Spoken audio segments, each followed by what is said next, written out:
네, 안녕하세요. 저는 이번에 삼수로 합격한 윤소연이라고 합니다. 어, 이맘때 제가 이제 재작년에 재수로 이제 떨어지고 나서 사실 시험을 한 번 더 할지 말지에 대해서 고민을 진짜 많이 했는데 그래서 공부를 시작을 선뜻 못 했었어요. 근데 아마 그러신 분들도 여기 앉아 계실 거라고 생각을 하는데 그럴 때 마음을 어떻게 잡았는지에 대해서 먼저 말씀을 드리면 일단 아무 생각을 하지 않고 좀 쉬었어요. 그러니까 상반기에 공부가 안 되는데 억지로 앉아서 시작을 하려면 더 스트레스를 받을 것 같아가지고 좀 많이 쉬고 친구들도 많이 만나고 좀 여행도 다니고 하면서 좀 마음을 가라앉히다 보니까 어느 순간 좀 불안한 마음이 생겼어요. 아, 내가 이러고 있으면 안 되는데 이때쯤이면 공부를 시작해야 되는데 그러니까 이런 생각이 들 때 공부를 시작을 했던 것 같아요. 그러고 나서 한 4월쯤 제대로 공부를 시작한 것 같고 제가 이제 공부 스타일이 약간 자기 관리가 잘 되시는 분들도 많지만 저는 좀 노는 것도 좋아하고 혼자서 의지가 좀 약한 스타일이라서 올해는 좀 스터디를 많이 활용하려고 했는데 스터디원들을 굉장히 잘 만난 게 합격에 또 나름 도움이 됐다고 생각을 해요. 근데 뭐 많은 분들이 이제 질문하실 때 스터디를 어떻게 꾸리면 좋겠냐 아니면 나 이런 스터디원 때문에 좀 스트레스 받는데 이거 계속해도 되냐 막 이런 질문 되게 많이 올라오잖아요. 근데 만약에 그 스터디원들이 나에게 조금이라도 스트레스를 주는 요소가 있으면 저는 과감히 중단하라고 말씀을 드리고 싶어요. 근데 저는 다행히 너무 좋은 사람들을 만났고 또 이렇게 주고받는 게 막 나 이거는 조금 아까우니까 주기 싫어. 아, 쟤한테 뭘 얻어내지? 약간 이런 계산적인 마인드가 아니라 서로 주고받는 관계가 너무 자연스러운 사람들을 만났을 때 그 시너지가 굉장히 상승한다고 생각을 합니다.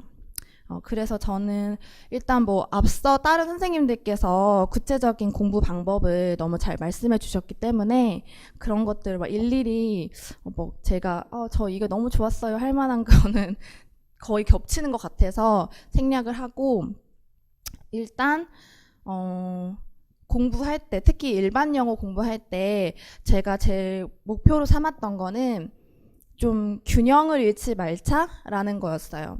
그래서 예를 들면 뭐 우리가 영교론에서도 배우듯이 뭐 인텐시브 리딩도 중요하고 익스텐시브 리딩도 중요하다고 배우잖아요. 그래서 그런 거를 어차피 우리가 배우는 거니까 그게 나한테도 당연히 적용이 되겠지 하는 마음에 그 두 가지를 다 생각하면서 스터디를 했던 것 같아요. 그래서 예를 들어서 뭐 좀 이렇게 리딩 감각을 잃지 않고 또 다양한 텍스트를 좀 꾸준히 읽는 거를 어떻게 보면 extensive reading이라고 하잖아요. 그래서 이거를 위해서는 영어 기사 스터디를 했는데 이게 되게 꾸준히 하다 보니까 엄청 큰 도움이 됐다고 생각을 해요. 그러니까 사실 부담이 큰 스터디는 아닌데 예를 들면 총 5명의 선생님을 구해서 각각 담당 요일을 정해요.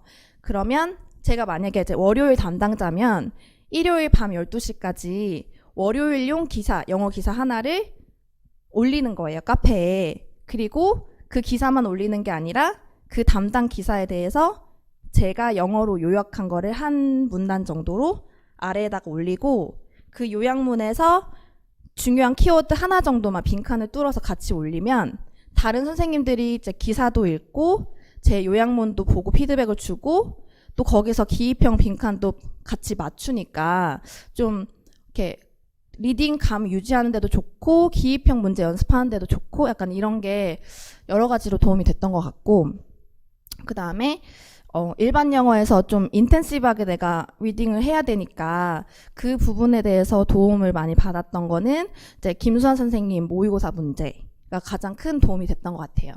제가 공부를 좀 늦게 시작하다 보니까 6월에 아직 내가 전국 모의고사 하나 정도는 봐야 정신을 차릴 것 같아서 이제 아모르에서 전국 모의고사가 6월에 있었거든요. 그래가지고 그걸 신청을 해서 시험을 봤는데 뭐 다른 선생님들 문제도 당연히 너무 좋았지만 김서 선생님 그 일반 영어 문제가 되게 텍스트가 깔끔하고 나중에 모범 답안을 봤을 때 그 답안이 내가 너무 쓰고 싶은 답안의 간결함 이런 거를 보고 아 내가 모의고사를 꼭 신청을 해서 들어야겠다라는 생각을 했어요. 그런 내가 닮고 싶은 답안상이 있잖아요. 이렇게 스터디를 하면서도 그렇고 간결한데 키워드가 다 들어가 있는 게 사실 쉽지가 않은데 그래서 이제 9월부터 모의고사 강의를 듣게 되었는데 사실 선생님이 이제 문제도 너무 좋지만 나중에 해설지를 주시는데 그게 좀 미안하리만치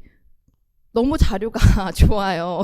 그래서 내가 너무 이렇게 받아먹는 공부를 해도 되나 싶을 정도로 정리가 잘 돼 있어서 당연히 뭐 내가 구문 분석이 안 됐던 것들도 정리를 할 수가 있었고 그 다음에 그 지문별로 지문의 유형도 정리가 돼 있고 그 다음에 중요한 그러니까 다양한 텍스트마다 중요하게 되는 그 단어들의 유의어도 정리가 돼 있어요. 그러니까 그런 것도 암기를 하고 그다음에 모범 답안 같은 것도 정말 아까 말씀드렸듯이 너무 깔끔해서 그거를 좀 필사를 한다든지 아니면 다음번에 좀 그 표현을 활용해 본다든지 하는 식으로 좀 꼼꼼하게 복습을 했고 그러니까 제가 성격이 막 엄청 꼼꼼해서 그런 걸 제가 스스로 하는 성격이 못 돼서 누군가가 그런 걸 해주니까 너무 좋더라고요. 그리고 그 복습지 같은 것도 되게 꼼꼼하신 분들은 모의고사 문제 막 다 뭐 복사하고 오려서 자기만의 노트 분석하고 막 이렇게 하시는데 저는 그런 게 너무 시간적으로 이렇게 좀 스트레스가 와닿아서 선생님의 그런 자료가 사실 정말 꿀 같았고 그거를 좀 적극적으로 활용하시는 게 너무 좋을 것 같고요. 그 다음에 이제 이게 일반 영어에 대한 좀 전반적인 스토리고 그다음에 영어학에 대해서 잠깐 말씀을 드리면 아까 이제 앞선 다른 선생님들도 말씀하셨고 여기 앉아 계신 분들도 공감을 하시겠지만 갈수록 원서에서 중요하다고 생각하지 않는 부분이 문제화되고 있잖아요. 근데 제가 이렇게 원서 종류를 다양하게 잡고 이거를 다 읽어야지라는 생각은 사실 현실상 불가능한 것 같아서 진짜 필독 원서라고 생각하는 거를 딱 두 권 꼽았어요. 처음 공부 시작할 때. 그게 AEP랑 트포였고 공부를 할 때 어떤 마음으로 했냐면 내가 만약에 이제 시험장에 갔는데 시험장에 어떤 영어 문제가 어려운 게 나왔는데 막상 시험을 끝나고 보니까 이게 그 원서에서 나왔다더라. 근데 나 분명 그 원서 봤는데 그게 도대체 어디 있었다고 약간 이런 후회가 들면 너무 스스로가 좀 싫어질 것 같아서 내가 그런 후회만 하지 말자라는 마음으로 원서를 본 것 같아요. 딱 그냥 그 두 것만. 그래서 예를 들어서 우리가 보면서도 설마 이런 게 나오겠어? 하는 그런 부분들이 있잖아요. 근데 저는 그런 의문이 드는 거를 더 위주로 봤어요. 그런 서브노트에도 적어놓고 그래서 그런 거는 갈수록 좀 평가원이 좀 얄밉지만 저희는 이제 그 시험을 준비하는 사람들이니까 거기에 조금 낚이지 않도록 대비를 하는 게 좋은 것 같아요. 그리고 영어 뭐 원서도 당연히 중요하지만 뭐 최진호 선생님 같은 뭐 기본서가 있잖아요. 그 1, 2월, 3, 4월에 하는 기본서들을 사실 그 기본서를 여러 번 회독을 하는 게 웬만한 영역은 다 커버가 되는데 이제 좀 변별이 되는 문제에 대비를 위해서 원서 한두 가지를 좀 더 꼼꼼하게 보는 식의 방법이 저는 도움이 됐다고 생각을 합니다. 그리고 이제 마지막으로 연교론은 연교론이야말로 이제 기출이 가장 중요하다고 생각을 하는데 기출도 마찬가지로 제가 생각을 할 때는 이제 아무래도 학원가에서 다뤄주는 기출이 최근 기출 문제를 더 위주로 다뤄줄 수밖에 없잖아요. 그게 중요하니까. 근데 제가 느끼기에는 또 평가원이 너무 얄밉게도 그거를 알아차려서인지는 모르겠지만 아주 옛날 기출 문제도 살짝씩은 건드린다는 느낌을 받았었어요.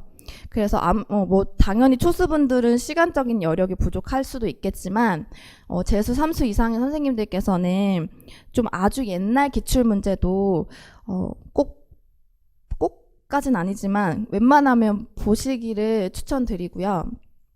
그리고 저는 연교론 기출을 공부할 때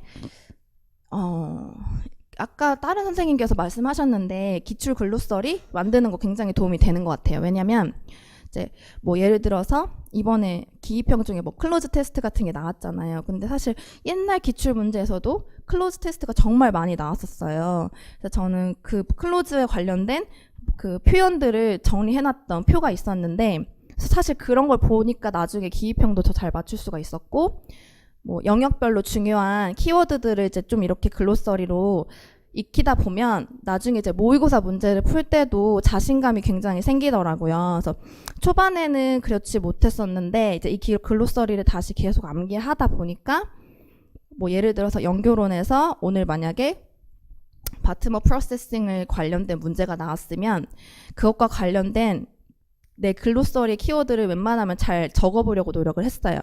근데 이게 내가 느끼기에도 잘 적었다고 생각이 되는 주에는 그 주 그 워크샵 시간에 선생님께서 이제 모범 답안으로 뽑아가지고 제 거를 소개를 해주시더라고요. 근데 거기서 되게 좀 쾌감을 많이 느꼈었어요. 그래서 약간 이게 공부의 즐거움을 좀 이렇게 넣어주는 그런 순간들이었던 것 같아요. 왜냐면 모의고사 시즌이 되다 보면 사실 성적도 굉장히 들쭉날쭉 하다 보면 스트레스도 많이 받고 그게 무조건 중요한 게 아닌데 좀 조급한 마음이 들잖아요. 근데 저는 그래서 모의고사에서 내가 뭐 몇 등을 하겠다 뭐 이런 것보다는 내가 이번 주에도 꼭 모범 답안에 하나 정도는 뽑히겠다 약간 이런 마음으로 쓰다 보니까 좀 더 정성을 기울여서 쓰게 되고 또 실제로 그렇게 뽑히는 횟수가 더 늘다 보니까 좀 더 자신감이 생겼던 것 같아요. 그리고 아무래도 이제 다른 학원은 모르겠는데 여기 팀은 토요일에 모의고사가 실시되잖아요. 그래서 저는 매주 토요일에 그냥 내가 실제 시험을 본다 생각하고 연습해야지 하는 이미지 메이킹 시간으로 삼았었거든요. 그래서 실제 시험 보는 날도 토요일이기 때문에 엄청 떨리잖아요. 그래서 아침에 딱 그 생각을 하고 시험을 시작했어요. 내가 오늘도 모의고사를 보고 있는데 이번 주도 모범 답안에 꼭 뽑혀야지 라는 생각으로 마인드를 컨트롤했더니 조금 긴장감이 덜하고 실제 시험에서도 그래서 평상시 모의고사 볼 때도 이런 그냥 이미지 메이킹을 하면서 연습을 하시다 보면 실력에 비해서 내가 쓰는 게 좀 부족한 시험을 보고 오시지는 않을 것 같아요. 그리고 뭐 2차는 저도 이제 1차를 보고 와서 바로 채점이나 복기를 해본 건 아닌데